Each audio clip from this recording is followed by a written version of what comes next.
Hello friends, welcome to our channel women of essence. और आज की वीडियो में हम शेयर करेंगे कि एक स्मॉल ड्रेसिंग टेबल को कैसे अरेंज किया जाए और उसका ऑर्गेनाइजेशन कैसा होना चाहिए। तो चलिए देख लेते हैं मैंने अपने स्मॉल ड्रेसिंग टेबल को कैसे ऑर्गेनाइज किया है और मुझे पूरा विश्वास है कि आपको उससे कुछ ना कुछ टिप्स और ट्रिक्स ज़रूर मिलने वाले हैं।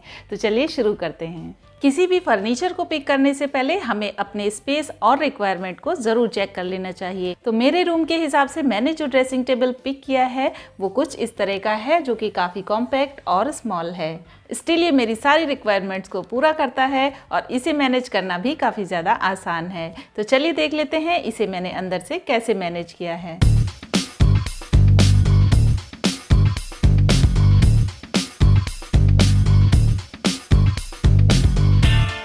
तो ये ड्रेसिंग टेबल टोटल 4 शेल्फ्स में डिवाइडेड है और सबसे ऊपर वाले शेल्फ में मैंने रखे हैं कुछ ऐसे नेक पीसेस और ज्वेलरी जो हम ओकेजनली ही यूज़ करते हैं।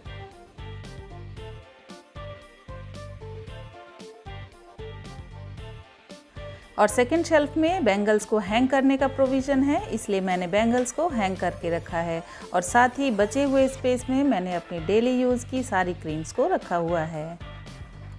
थर्ड शेल्फ की बात करें तो यहाँ पर मैंने एक DIY के थ्रू एक ऑर्गेनाइज़र को क्रिएट किया है और यहाँ पर मैंने अपनी रिक्वायरमेंट के अकॉर्डिंग बॉक्सेस को लेकर और उन्हें एक दूसरे के साथ चिपकाकर परफेक्ट ऑर्गेनाइज़र को क्रिएट किया है।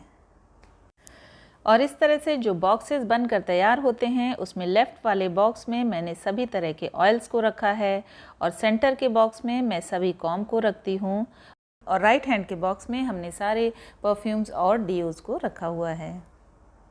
और इस तरह के ऑर्गेनाइजेशन में सभी चीज़ें अपने अपने प्लेस पर रहती हैं और कोई भी चीज़ एक दूसरे को डिस्टर्ब नहीं करती है। तो चलते हैं अपने लास्ट शेल्फ की तरफ और इस लास्ट शेल्फ में मैंने रखा है एक एक्रेलिक का ऑर्गेनाइज़र। ये ऑर्गेनाइज़र लिपस्टिक्स और नेल पेंट के लिए डिज़ाइन किया गया है और इसमें आप इस तरह की कई चीज़ें रख सकते हैं। जैसे मैंने यहाँ पर सीज़र, अपने सारे मेकअप के सामान को रखा हुआ है। ट्रांसपेरेंट होने के कारण इसमें सभी चीज़ें क्लियरली विजिबल रहती हैं। और इसी शेल्फ में राइट हैंड में हमने रखी हैं सारी ग्रूमिंग की चीज़ें। और आप नोटिस कर पा रहे हैं कि मैंने सभी शेल्फ में एक लाइनर को यूज़ किया है और ये लाइनर शेल्फ्स की सरफेस को भी सेफ रखता है और साथ ही साथ चीज़ों को स्किड होने से भी बचाता है। और अब मैं आपसे बात करने वाली हूँ एक खास चीज़। ड्रेसिंग टेबल के आसपास डस्टबिन का होना तो काफ़ी ज़रूरी होता है। ये एक स्विंग पैटर्न पे बना हुआ डस्टबिन है और इसका राउंड शेप इसे एक काफ़ी ज़्यादा एलिगेंट लुक देता है और साथ ही ये मेरा पर्सनल फेवरेट भी है। तो चलिए अब हम देख लेते हैं कि मैंने अपने ड्रॉर्स को कैसे ऑर्गेनाइज़ किया हुआ है। यहाँ पर मैंने कुछ ऐसे बॉक्सेस वाले ऑर्गेनाइज़र्स को यूज़ किया है और उनमें सभी चीज़ों को सेपरेटली रखा हुआ है। और इस तरह से चीज़ों को रखने पर हमें जो भी चीज़ चाहिए वो बहुत आसानी से हम सिंगल हैंडेड उसको पिक कर सकते हैं और हमें किसी भी तरह की इनकन्वीनियंस का सामना नहीं करना पड़ेगा। और आप देख ही पा रहे हैं कि मैंने छोटी और बड़ी सभी सेफ्टी पिन्स को, अपने जूड़ा पिन्स को और सारे क्लचर्स वगैरह को सेपरेटली अलग अलग रखा हुआ है और हम किसी भी चीज़ को आसानी से पिक कर सकते हैं।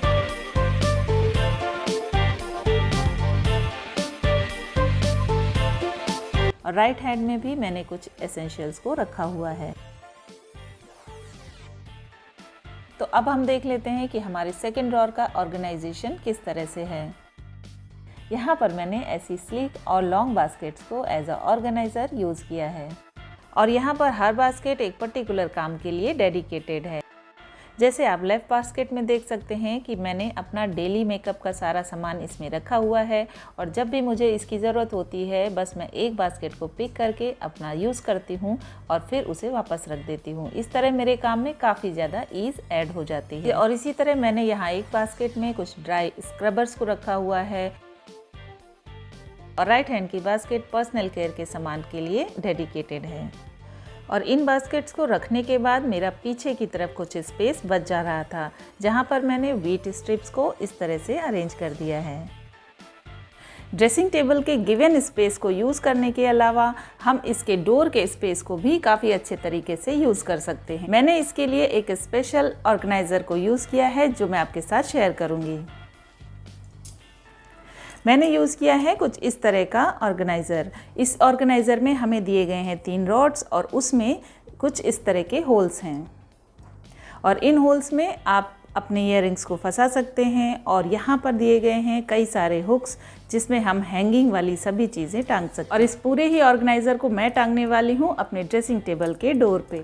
पर इस ऑर्गेनाइज़र को हैंग करने के लिए हमें चाहिए एक हुक। तो यहाँ पर मैंने इस तरह का एडेसिव हुक को यूज़ किया है और इसे बस पील करना है और स्टिक कर देना है। इसके लिए हमें किसी भी तरह की नेलिंग की ज़रूरत नहीं है।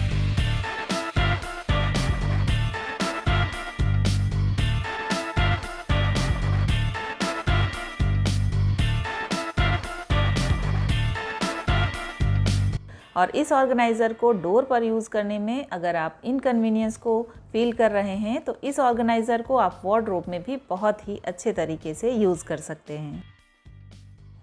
और इसके अलावा आप ड्रेसिंग टेबल के डोर को एक और बेहतरीन तरीके से यूज़ कर सकते हैं।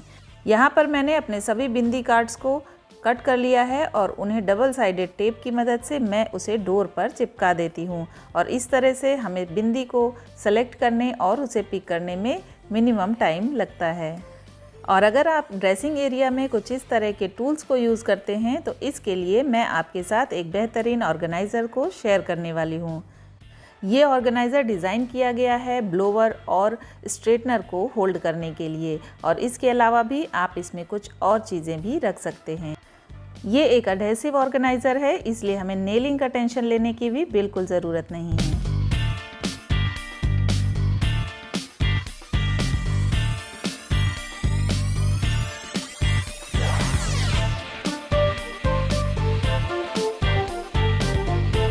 इस ऑर्गेनाइज़र में प्लग्स को होल्ड करने के लिए साइड में स्पेस दिया गया है और स्ट्रेटनर के लिए गिवन स्पेस में मेरा स्ट्रेटनर फिट नहीं हो पाया है क्योंकि मेरे स्ट्रेटनर की चौड़ाई कुछ ज़्यादा है।